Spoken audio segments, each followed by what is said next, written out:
O sistema locomotor é constituído pelos músculos, pelo esqueleto e pelas articulações. O esqueleto sustenta o corpo e protege algumas partes internas. As articulações, formadas pela união de dois ossos, podem ser classificadas de acordo com os movimentos que executam. Imóvel representa ossos que não têm movimento.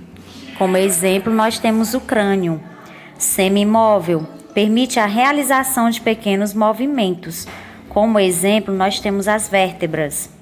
Imóvel permite grandes variações de movimentos. Como exemplo, nós temos braços, pernas, maxilar inferior, que é a mandíbula. Tudo o que realizamos exige um movimento do aparelho psicomotor. Os músculos são capazes de se contrair e de relaxar, gerando movimentos que nos permitem andar, correr, saltar, nadar, escrever e pulsionar o alimento ao longo do tubo digestório, promover a circulação do sangue no organismo, entre outros. A nossa capacidade de locomoção depende da ação conjunta de ossos, articulações e músculos sobre a regulação do sistema nervoso. Os músculos do corpo humano têm funções e tamanhos diferentes. São elásticos, contraem-se e esticam para realizar os movimentos.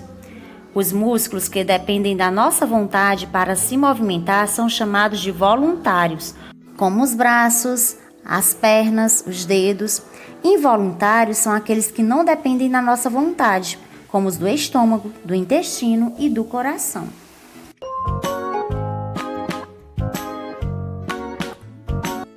Micro-organismos são formas minúsculas de vida, que só podem ser vistas por nós com a ajuda de um microscópio. Existem micro-organismos no ar, no chão e até mesmo em nós, seres humanos. No que diz respeito ao contato com o micro-organismo, com as pessoas, podemos dizer que ocorre de duas formas, positivamente e de forma indispensável, como algumas bactérias que nos ajudam a absorver nutrientes, como também de forma bastante prejudicial, como os que causam doenças. Fungos. Fungos são seres microscópicos ou macroscópicos que efetuam a decomposição da matéria orgânica que existe nos restos dos seres vivos. Normalmente, os fungos têm um corpo filamentoso, ou seja, longo e fino. O fungo se espalha pelo lugar onde vive como se fosse um emaranhado de fios vivos e se reproduz produzindo esporos, que são um tipo de semente que se solta de suas pontas para formar uma nova estrutura. O bolor que aparece no pão velho e o cogumelo são exemplos de fungos, porém, não são o fungo inteiro, e sim a parte responsável por soltar esporos no ar. Ela é presa nas superfícies por pequenos filamentos chamados hifas, que prendem o fungo na matéria que está o alimentando.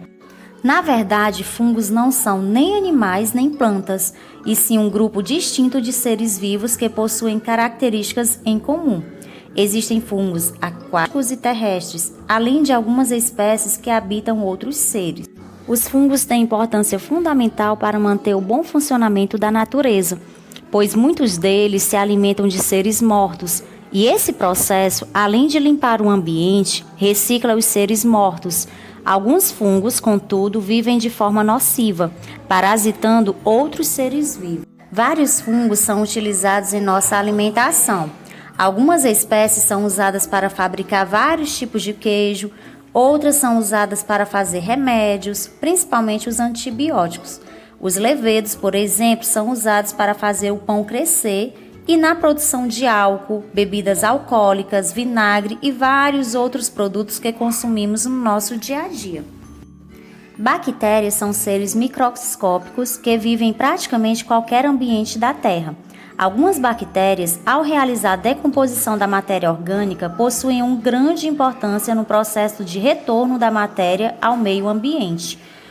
Quando falamos de bactérias, é comum que pensemos logo nos males que muitas delas nos causam.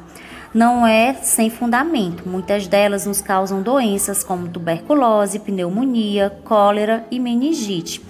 Outras são responsáveis por estragar alimentos que, se consumidos, podem causar de dores de barriga até envenenamentos. Mas as bactérias têm sua importância. Além de ajudar a manter o equilíbrio do meio ambiente, nos ajudam na digestão de alimentos. Usamos algumas delas para produzir alimentos como queijos, iogurtes e vinagres. A indústria também faz uso das bactérias para produzir substâncias como o álcool e a acetona. Algumas são usadas inclusive no tratamento de redes de esgoto, ajudando a dissolver a sujeira e os dejetos. O que devemos fazer para evitar infecções por bactérias? Não colocar as mãos na boca nem roer as unhas. Lavar com cuidado os alimentos que serão consumidos crus. Lavar machucados imediatamente com água e sabão. Lavar bem as mãos antes de qualquer lanche ou refeição. Proteger os alimentos para evitar contato com moscas, baratas e outros parasitas. E só beber água devidamente tratada, se não for possível ferver ou filtrá-la.